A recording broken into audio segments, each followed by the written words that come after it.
उपभोक्ताओं को खुश रखने की कीमत भारत के किसान चुका रहे हैं।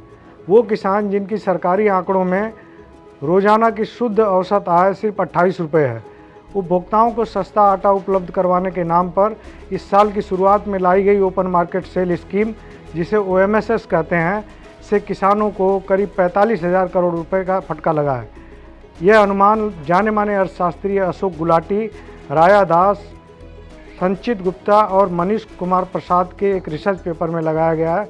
इसमें कहा गया है कि अगर हम फरवरी में गेहूं के अखिल भारतीय औसत थोक मूल्य को भी लें तो भी किसानों को OMSS की वजह से करीब 39,829 करोड़ रुपए का नुकसान हुआ, करीब 40,000 करोड़ रुपए का।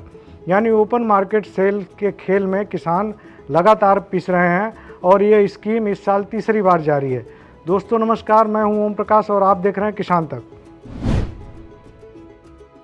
दरअसल जब अप्रैल में गेहूं की नई फसल आने वाली थी, कुछ किसानों की आ गई थी और कुछ किसानों की आने वाली थी, उससे पहले सरकार ने MSP पर अपने खरीद टारगेट को पूरा करने और महंगाई पर कंट्रोल पाने के लिए ओपन मार्केट सेल नाम की एक स्कीम लेकर आई और उसको एक हथियार के तौर पे इस्तेमाल किया कि किसी तरह से MSP के लेवल पे गेहूं का दाम आ जाए, क्योंकि उस वक्त ओपन मार्केट में गेहूं का दाम करीब 3,000 रुपये प्रति क्विंटल था, उससे ऊपर ही ज़्यादातर चल रहा था, और जबकि MSP 2125 रुपये क्विंटल थी। ऐसे में सरकार को कौन गेहूं सस्ता बेचता, और इसीलिए क्योंकि सरकार को बफर स्टॉक के लिए गेहूं चाहिए और वो इसीलिए ये स्कीम लेकर आई कि किसी भी तरह से इससे दाम नीचे हो जाए और हमारी खरीद हो सके। ऐसे में OMSS के जरिए गेहूं के दाम पर नियंत्रण किया गया।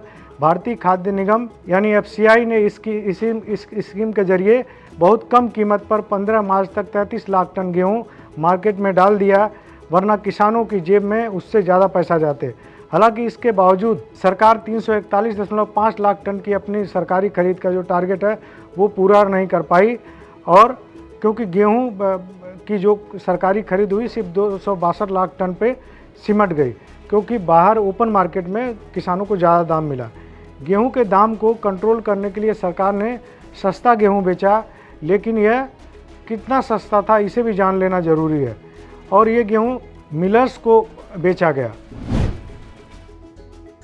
गेहूं की घरेलू कीमतों को स्थिर करने के लिए सरकार ने फरवरी से मार्च तक OMSS के तहत बाजार भाव से काफ़ी कम कीमत पे मिलर्स को गेहूं बेचा था, ताकि आटा सस्ता मिले।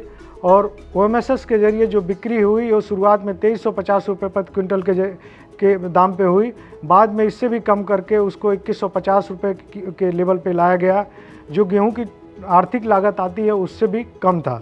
अगर बाज़ार में सरकार हस्तक्षेप नहीं करती तो संभावित रूप से किसानों को करीब 550 रुपये अतिरिक्त प्रति क्विंटल 550 रुपये अतिरिक्त मिल सकते थे।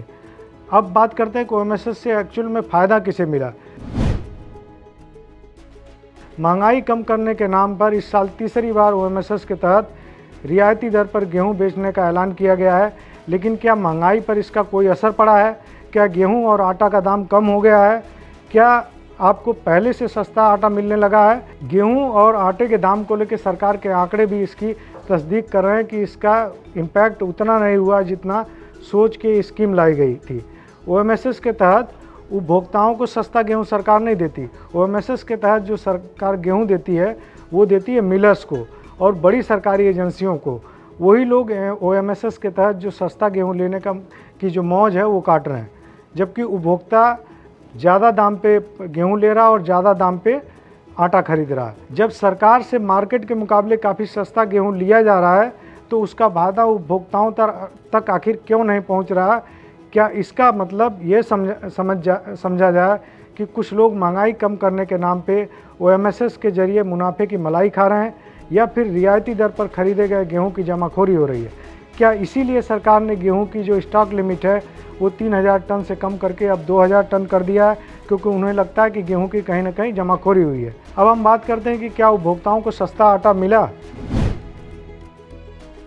इस साल का पहला OMSS आने से पहले 1 जनवरी को आटे का औसत दाम 36 रुपये 81 पैसे था और अधिकतम दाम 63 रुपये किलो। इसी तरह न्यूनतम 23 और मॉडल प्राइस 34 रुपये किलो था। जबकि अब 23 अक्टूबर को जो आटे का दाम है वो 35 रुपये 62 पैसे किलो हो गया है।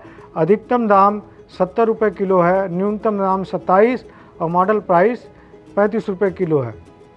अब आप खुद अंदाज़ा लगा सकते हैं कि ओपन मार्केट सेल स्कीम से सरकार ने मिलर्स को जो सस्ता गेहूं दिया, क्या उसका फ़ायदा सस्ते आटे के रूप में उपभोक्ताओं को मिला? अगर नहीं मिला तो फिर जाहिर है कि महंगाई कम करने के नाम पर लाई गई योजना की मलाई किसने खाई? किसानों के कंधे पे ही जिम्मेदारी क्यों?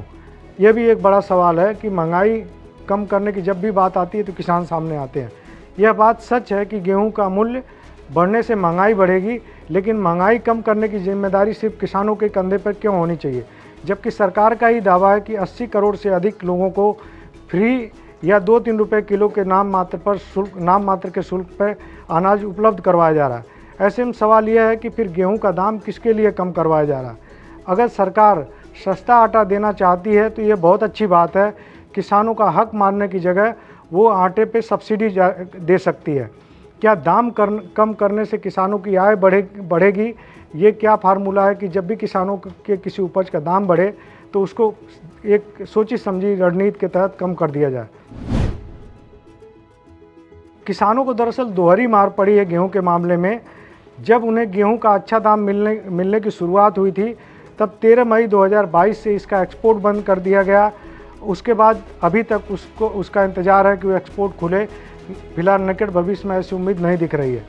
इससे भी किसानों को आर्थिक चोट पहुंची कि एक्सपोर्ट नहीं खुला। उसके बाद भी जब बात नहीं बनी तो ओपन मार्केट सेल के तहत सस्ता गेहूं बेचा गया और ये सब किया गया कि उपभोक्ताओं को रियायती दर, ये सब इसलिए किया गया कि उपभोक्ताओं को सस्ता आटा मिलेगा, लेकिन अभी तक कोई ऐसा उपभोक्ता नहीं है जिसको 25-26 रुपये 27 रुपये किलो पे आटा मिला हो। उचित दाम न मिलने से किसानों को जो नुकसान हुआ है उसकी एक रिपोर्ट है। Organisation for economic cooperation and development OECD एक संस्था है, इंटरनेशनल ऑर्गेनाइजेशन है। इसकी रिपोर्ट है कि 2000 से 2016-17 के बीच किसानों को जो उनकी फसलों का उचित दाम नहीं मिला उसकी वजह से करीब 45 लाख करोड़ रुपए का नुकसान हुआ। यह नुकसान ऐसी ही नीतियों की वजह से हुआ। जब किसानों को अच्छा दाम मिलने की बारी आती है तो पूरी व्यवस्था उसके खिलाफ खड़ी हो जाती है। किसानों को उनके हक का यह पैसा मिलता तो कम से कम किसान नेताओं की तरह स्विस बैंक में उसे नहीं जमा करते, वो इसी मार्केट में खर्च करते और हमारी इकोनॉमी के लिए वो पैसा एक बूस्टर डोज के तौर पे काम करता। अब हमने शुरू में कहा था कि किसान 28 रुपये शुद्ध इनकम कमाते हैं। इसका भी एक बार विश्लेषण समझ लेते हैं। नेशनल सैंपल सर्वे ऑर्गेनाइजेशन ने जो सबसे ताज़ी रिपोर्ट तैयार की है किसानों की इनकम की, उसके मुताबिक उनकी जो मासिक आय है वो 10,218 रुपये है।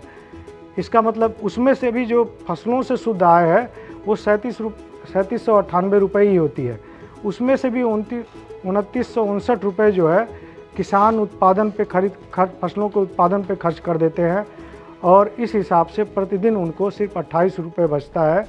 और ये छोटे किसानों के हालात है। हो सकता है कि बड़े किसानों को ज़्यादा दाम मिल रहा हो, लेकिन छोटे किसानों की स्थिति यह है कि आज सरकारी चपरासी से भी उसकी कम इनकम है महीने की। और इसीलिए जब इस तरह की नीतियाँ आती हैं तो कहीं ना कहीं किसान हतोत्साहित होता है और वो सरकार पे गुस्सा जाहिर करता है। इसलिए जब भी किसानों को दाम मिलने की बारी आए, किसानों को दाम मिलने दीजिए।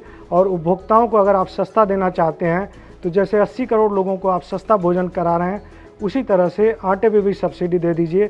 किसान भी खुश रहेंगे और उपभोक्ता भी खुश रहेंगे। धन्यवाद। अगर ये वीडियो आपको पसंद आया है तो इसे लाइक जरूर करें। अगर चैनल अभी तक सब्सक्राइब नहीं किया है तो कर लें और नोटिफिकेशन पाने के लिए बेल आइकन भी दबा दें।